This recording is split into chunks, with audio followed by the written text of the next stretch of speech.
How's it going, guys? It's Eclipse here, and today's video we are looking at the tank trading event as the main thing, and then we're going to have a look at the new premium tank in a little bit more detail than yesterday's video, or 2 days ago I should say.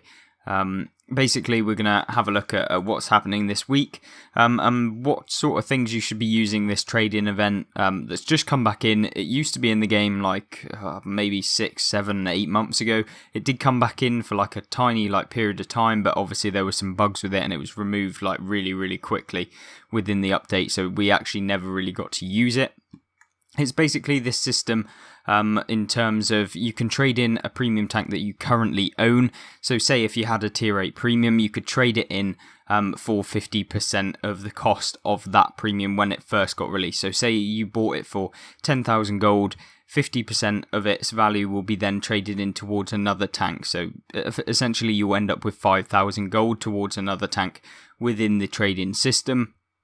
Basically, they only have a certain amount of tanks and certain tanks that can be traded in and can also be traded up. So within this week, we're going to have a look through all of the kind of tanks that you can actually have. We won't go into every single one in detail, but I'll kind of highlight a few tanks that you might want to get within the trade up list, which is basically the premium tanks that are available for purchase using the trade-in system. So within the trade up list, you will have a set of premium tanks that you can see on screen for the USA. They'll have a set price, so looking at the Falcon T92, 6,500 gold is what it will cost you, and then say if we took a German tank and the trade-in, you can have a look at maybe like the Tiger 1 Hammer. If you've got it, you've free marked it, you played it, you're never going to play it again, you can trade it in for 50% towards the Falcon T92.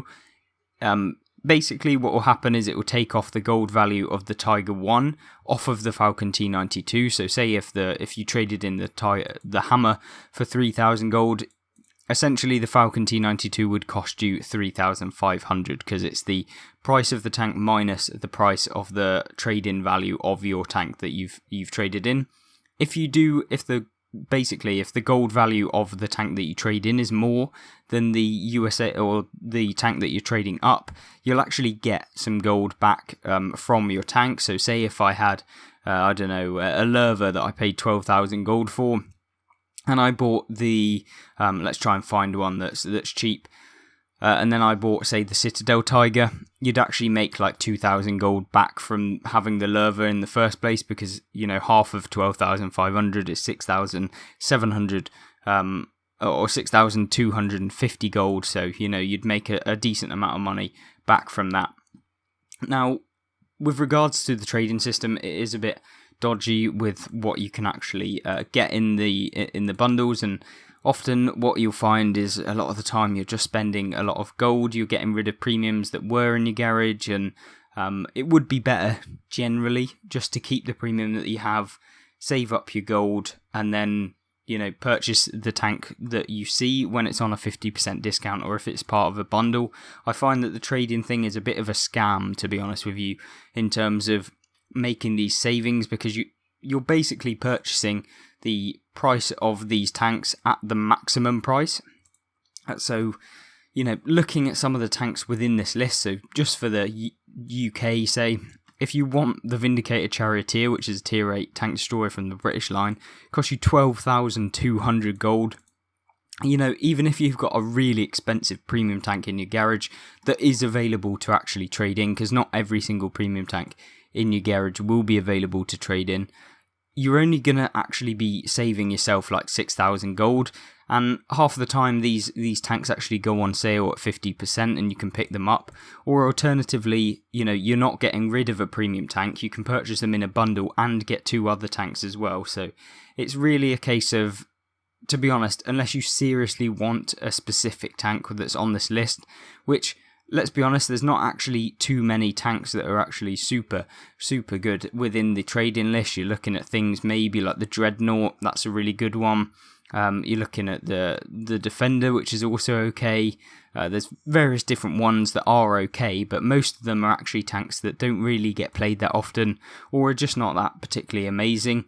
I mean, even the American ones, the best one being probably the Minuteman T92 or T29 even, which is really good.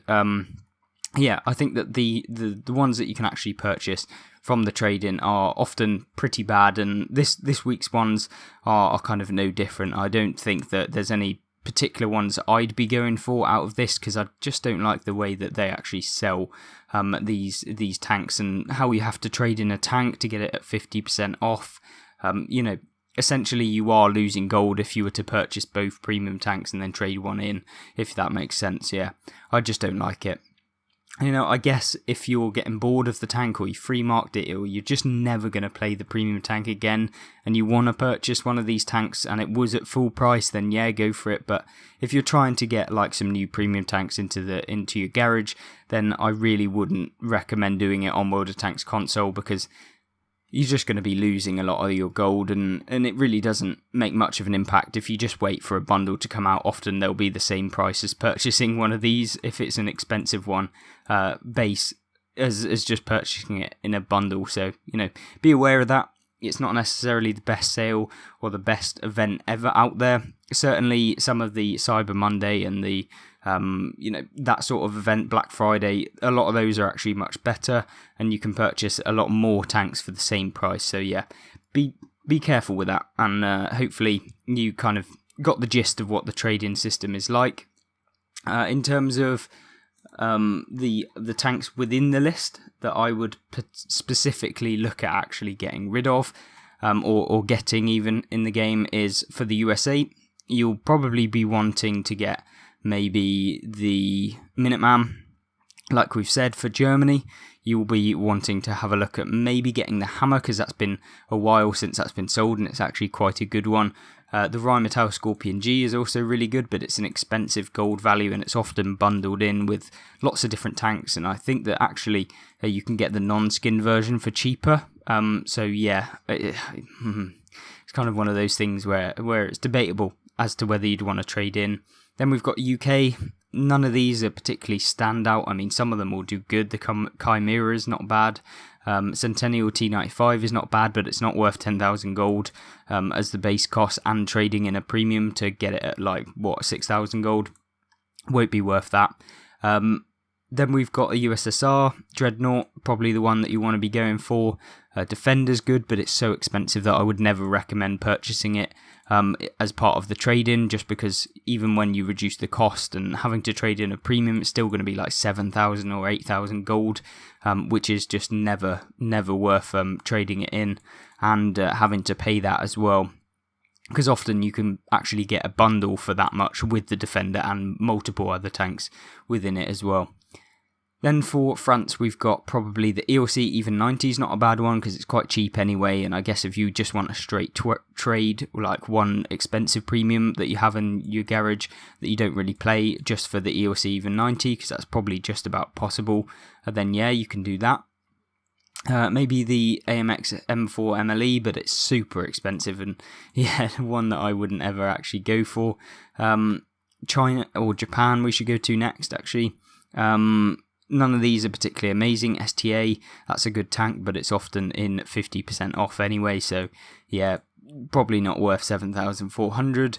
As with a lot of these, it's just a case of then a lot of them aren't worth it. I feel like the cheaper or the light tanks are more worth it, because you can just trade, say, a heavy tank that was expensive that maybe you didn't actually want to play for a light tank just straight away. But if you're trying to go for a heavy tank, then this is the worst way to actually purchase them, I think, by trading them in. Be aware that for the Swedish ones, the Lance & Sea is not the Draugen. It doesn't get the Hesh rounds. It's not the exact same tank, and if you want the Draugen, then you'll have to wait for another promotion. Don't try and buy the Lance & Sea, because it is the Draugen Lance & Sea, not the Lance & Sea original. It's not an unskinned version. It's an actual different gun on it instead. Poland, Poodle, not worth it. Italy, Progetto, 11,000 gold, quite expensive, and it does come into bundles every now and again with some other autoloaders for probably around 11,000 gold, so yeah, it's kind of another one that I probably wouldn't go for. And then for the Mercenaries, none of these are particularly amazing. I mean, the Turtle might be fun because it is a tier 8 light tank with a derp gun on it, I believe.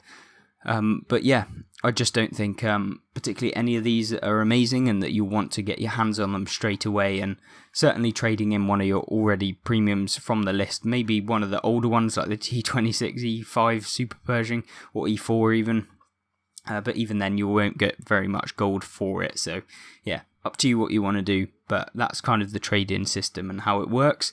Moving on to the next bit, which is this this new tank, the KV4 KTTS, like we've already revealed in one of the previous videos. They're basically giving us a little bit more info on it. It's got a hero skin, as you can see on screen. This is what the hero skin looks like. It's nothing special, to be honest. It doesn't look that good. It just looks like a standard camouflage with an inscription. But it means you won't have to purchase camouflage if you use it, and it will give you that concealment buff.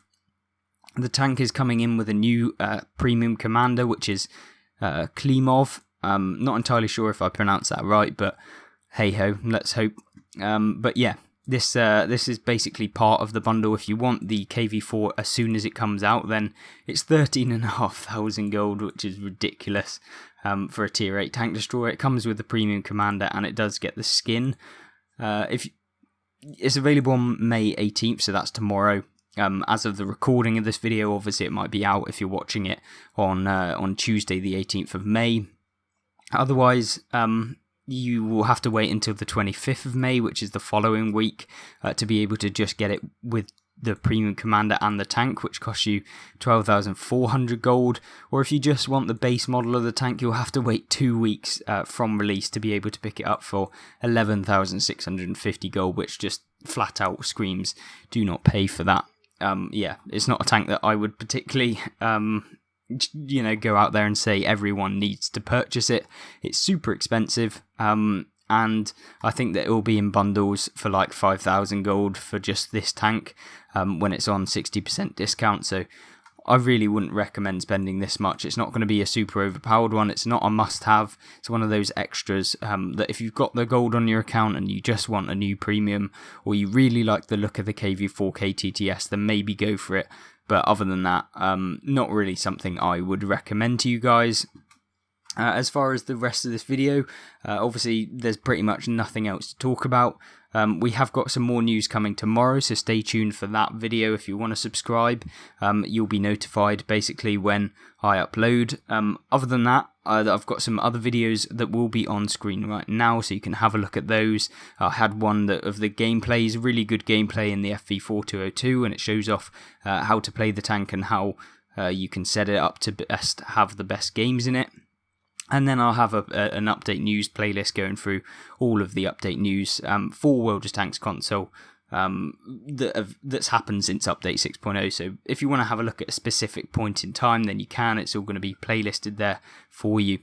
Other than that, I hope you have a great rest of your day, and I hope you have a great rest of your week wherever you are in the world. Goodbye.